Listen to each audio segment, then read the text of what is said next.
word problems. Here we have given the words, the example in words, where to convert this word problem into the equation form and then where to solve this. Here we have to solve this example using matrices. See what is the question of the given here. See, the sum of three numbers is 6. If we multiply third number by 3 and add it to the second number, we get 11. By adding first and third numbers, we get a number which is double the second number. Find the three numbers using matrices. See, the word is given here matrices. So this is an example of matrix. This is example of matrices. You have to show this. Now we have to find the three numbers. बघा question काय दिलेला आहे, find the three numbers म्हणून विचारलेला आहे. So we have to let the three numbers be x y z. This must be the first sentence of this example. जेव्हा आपण solution start करणार आहे त्यावेळेस जे आपल्याला विचारलेलं आहे तो आपण लेट म्हणायचा. इथे आपल्याला फाइंड द थ्री नंबर्स म्हणलेले आहे म्हणून आपण इथे काय म्हणणार, let the three numbers be x y and z. Now we have to convert this word problem into equations. आता सेंटेन्स वाइज बघू आपण. फर्स्ट सेंटेन्स जो आहे तो इथून इथपर्यंत आहे, तो बरोबर डिवाइड करायचा आपण. इथून इथपर्यंत एक सेंटेन्स आहे आणि इथून इथपर्यंत एक सेंटेन्स आहे. असे तीन सेंटेन्स दिलेले आहेत म्हणजे तीन इक्वेशन मिळतील. प्रत्येक सेंटेन्सचा एक इक्वेशन मिळतो. See the first sentence, the sum of three numbers is 6. Three numbers कोणते आहेत ते आपण कन्सिडर केलेले आहेत, एक्स वाय झेड. मग ते काय येणार, the sum of three numbers is 6 means x plus y plus z equal to 6. This is the first equation. Now second equation, see the second sentence, if we multiply the third number by 3. Third number, this is first, this is second and this is third. If we multiply the third number by 3 and add it to the second number we get 11. This is the second equation. Now third sentence, by adding first and third numbers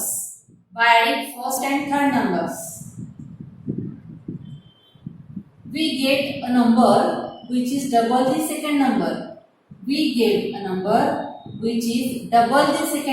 Second number is y. Double the second number means 2y. See, the sentence is by adding first and third numbers, we get a number which is double the second number. So we can write here, change the side of this, we get x minus 2y plus z equal to 0.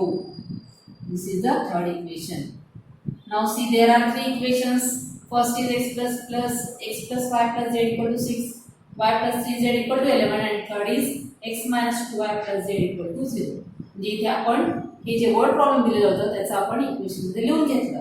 आता एकदा equation मिळाले की आपल्याला पुढचं सोपं जातं.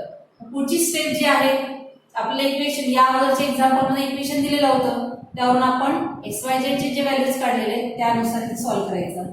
म्हणजे इथे काय ना, the next step is the matrix form is, आपल्याला जे इक्वेशन दिलेले आहे ते मॅट्रिक्स फॉर्म मध्ये लिहून घेतले.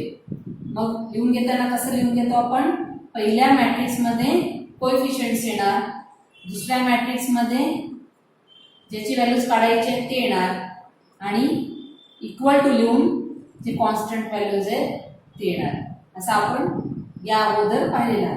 मग आता हे याचे कोएफिशियंट्स लिहू आपण. First equation is x plus y plus Z. X चा कोएफिशियंट इथे 1 आहे, इथे 1 आहे, इथे 1 आहे. वाय चा कोएफिशियंट, झेड चा कोएफिशियंट 1. आता सेकंड एक्झाम्पल मध्ये एक्स नाही म्हणून ती व्हॅल्यू 0 येणार, वाय चा कोएफिशियंट 1 येणार आणि झेड चा कोएफिशियंट 3 येणार. थर्ड इक्वेशन मध्ये एक्स चा कोएफिशियंट 1, वाय चा कोएफिशियंट -2 आणि झेड चा कोएफिशियंट 1. असं आपल्याला इक्वेशन म्हणजे मॅट्रिक्स फॉर्म मिळेल. आता इक्वल टू लिहून जे कॉन्स्टंट व्हॅल्यूज आहेत इथे आहे 6, सेकंड इक्वेशन मध्ये 11 आहे आणि थर्ड इक्वेशन मध्ये 0. समजलं? इक्वेशन तयार केलं अगोदर, मग त्यावरून आपण मॅट्रिक्स फॉर्म मध्ये लिहिलं. मग इथून पुढे आपल्याला सॉल्व्ह करता येतं. आता इथून पुढे आपल्याला XYZ ची व्हॅल्यूज काढायचे. मग आता आपण XYZ ची व्हॅल्यूज काढण्यासाठी आपण दोन मेथड्स पाहिलेले आहेत. एक मेथड ऑफ रिडक्शन आणि दुसरा एक मेथड ऑफ इन्व्हर्शन. इथे आपण सोपी मेथड जी आहे ती मेथड ऑफ रिडक्शन सोपी आहे म्हणून आपण मेथड ऑफ रिडक्शन वापरणार. मेथड ऑफ रिडक्शन मध्ये काय करतो आपण, हा जो खालचा ट्रायंगल तो 0 आणतो आपण. मग इथे 0 आहेच ऑलरेडी, मग इथे 0 आणायचे. मग हा 0 केव्हा येणार, 1 - 1 केलं की 0 येईल. इथे 0 आपल्याला आणायचे. R3 मध्ये चेंज करू आपण, काय लिहिणार, R3 - R1. R3 मधून R1 -2. मग आता R3 मध्ये चेंज करायचे. मग फर्स्ट आणि सेकंड रो आहे तशीच लिहिणार आपण.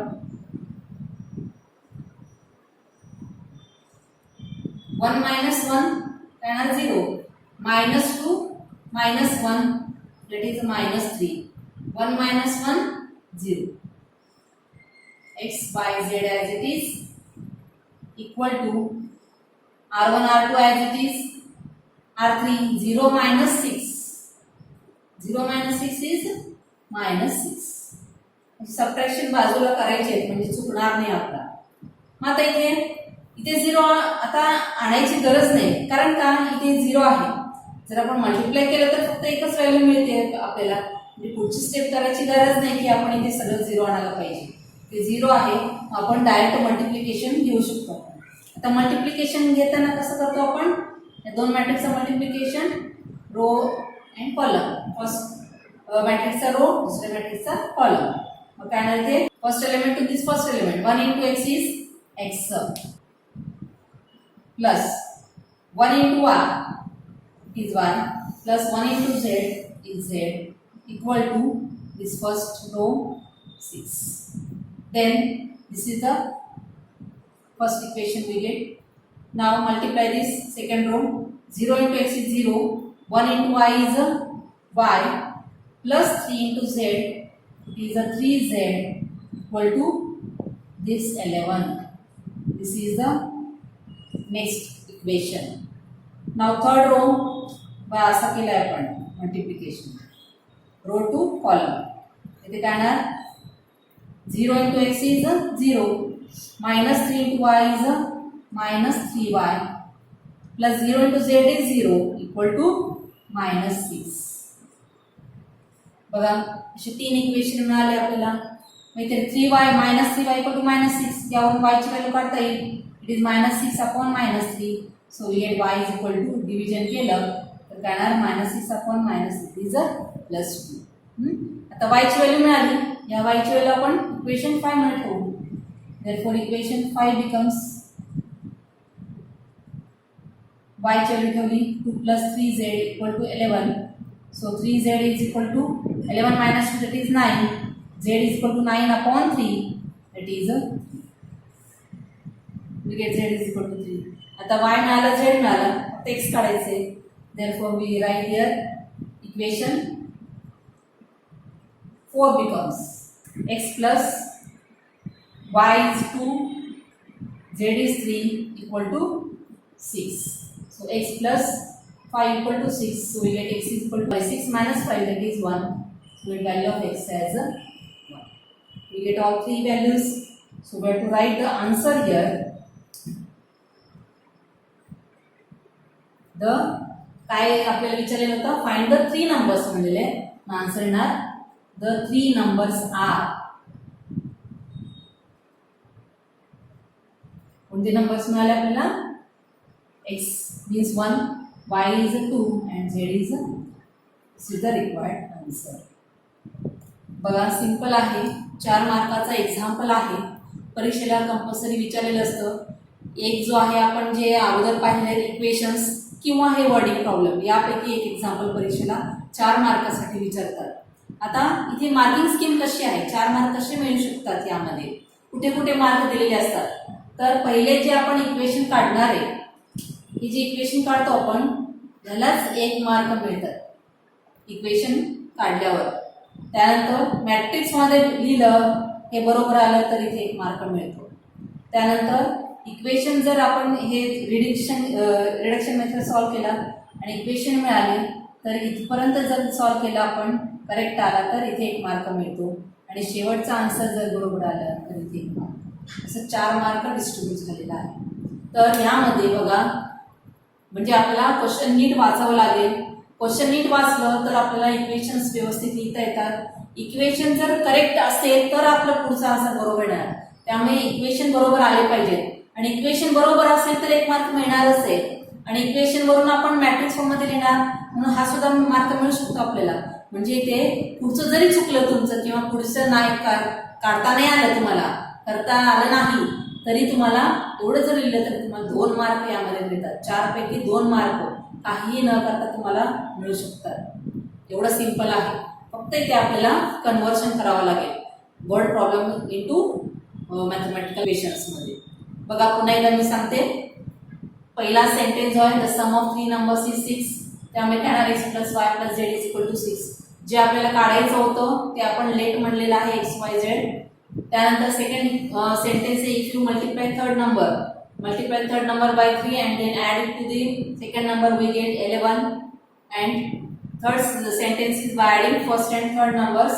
By adding first and third numbers we get the number which is double the second number. म्हणून आपल्याला इक्वेशन मिळेल x - 2y + z = 0.